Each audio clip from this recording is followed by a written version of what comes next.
Pemirsa, saat ini sedang kita mengunjungi SMA Negeri 7 Kupang, di mana sekolah ini merupakan salah satu sekolah negeri yang berperan aktif dalam membangun pendidikan di Provinsi Nusa Tenggara Timur. Berikut ikutlah cuplikan dialog eksklusif antara Bung Franco bersama Kepala Sekolah SMA Negeri 7 Bapak Dr. Andus Vincentius Sasi MPD. Menjadi prioritas untuk meningkatkan mutu pendidikan sebagai promover pembangunan dalam hal peningkatan SDM. Untuk itu lembaga kita SMA Negeri 7 Kota Kupang ini juga menjadi salah satu sekolah yang dimiliki oleh masyarakat Kota Kupang. Sebagaimana dikisahkan bahwa 5 tahun terakhir dalam kepemimpinan Bapak KFC, animasi masyarakat terhadap sekolah kita itu sangat memiliki kecintaannya untuk menyekolahkan anaknya di sini. Strategi yang dibangun selalu seperti apa sampai harus memiliki hati rakyat. Pandangan Bapak Kep sekali. Baik, terima kasih ini Bapak wartawan. Strategi sekolah SMA Negeri 7 Kupang untuk menarik minat perhatian masyarakat Kota Kupang dalam menyekolahkan anaknya di sekolah ini, yaitu dengan menyusun rencana dan program kerja sekolah yang real sesuai dengan kebutuhan real sekolah dan sesuai dengan harapan masyarakat di Kota Kupang. Kebutuhan real sekolah dan harapan masyarakat. Kebutuhan real sekolah adalah bagaimana saya memanage administrasi, kepegawaian, guru dan kesiswaan untuk bisa melaksanakan kegiatan belajar mengajar dengan baik. Maka itu terlebih dahulu kurang lebih 6 tahun saya membuat proposal ke Dinas Pendidikan dan berhasil membangun 13 ruang kelas baru. Yang sebelum itu ini 13 ruang kelas baru menjawab persoalan tahun-tahun sebelum 2013. Siswa baru banyak ditolak dan harus pergi sekolah di sekolah lain.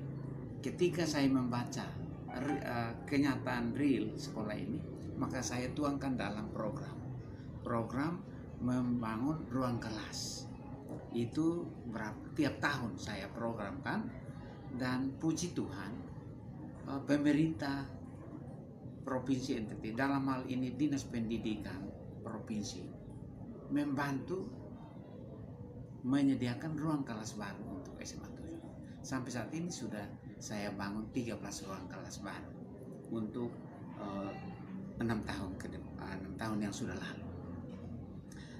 Meskipun saya sudah bangun 13 ruang kelas baru, tetapi tumpahan siswa baru ke SMA 7 semakin banyak. Dan terbukti saat ini masih ada sekolah siang. Melihat kondisi ini, saya bersama rekan-rekan guru SMA 7 pegawai tetap membuat permohonan bantuan pembangunan ruang kelas baru untuk tahun 2020.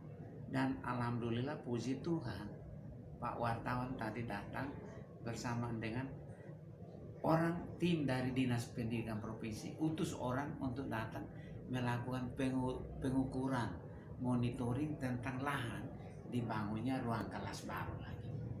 Dan memang usulan kami setiap tahun selalu terjawab.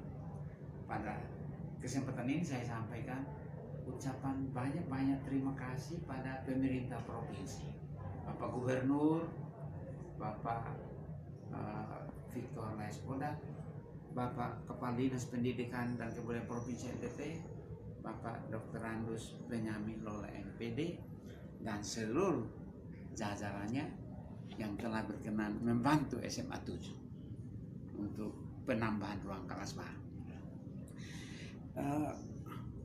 Perhatian pemerintah inilah yang membuat masyarakat yang dulunya selalu menyekolahkan anak-anaknya di SMA 1, SMA 3, SMA 5, sekarang sudah berbalik haluan memilih untuk menyekolahkan anaknya di SMA Negeri 7 Kupang.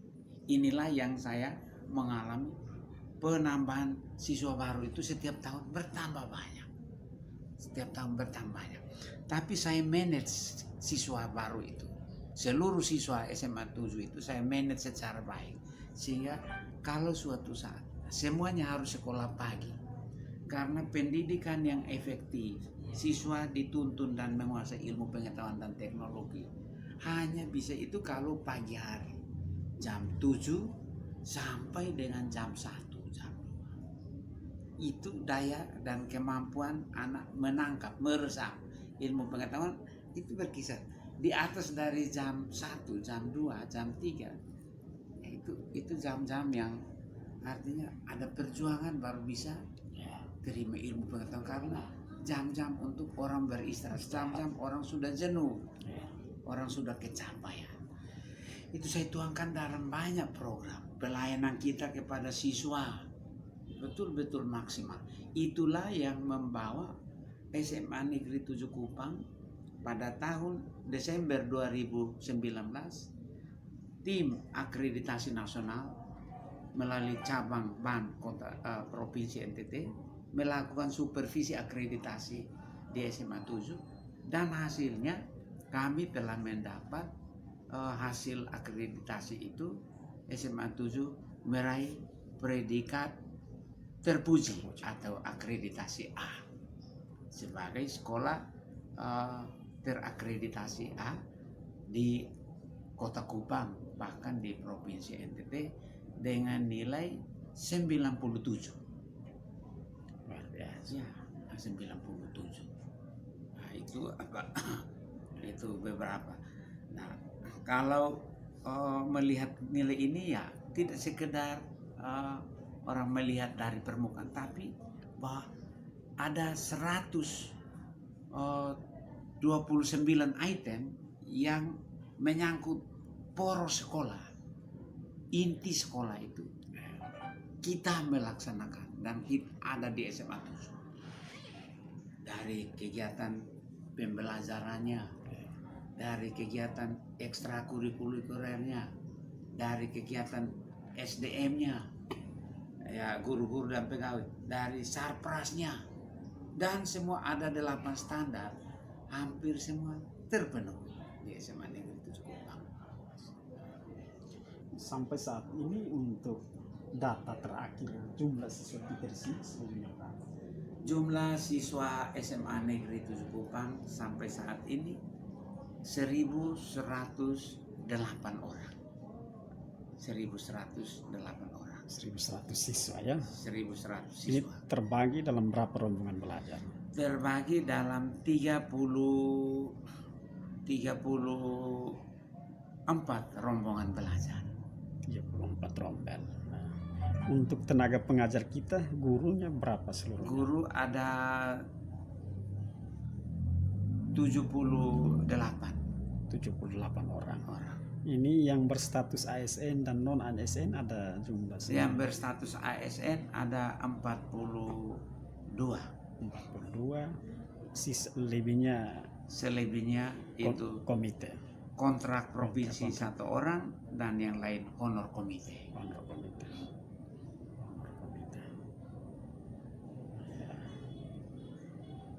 Strategi yang dibangun oleh Bapak Kepsek dalam kaitan membangun komunikasi efektif antara Bapak Kepsek sebagai manajer lalu Dewan Guru sebagai tim kerja seperti apa?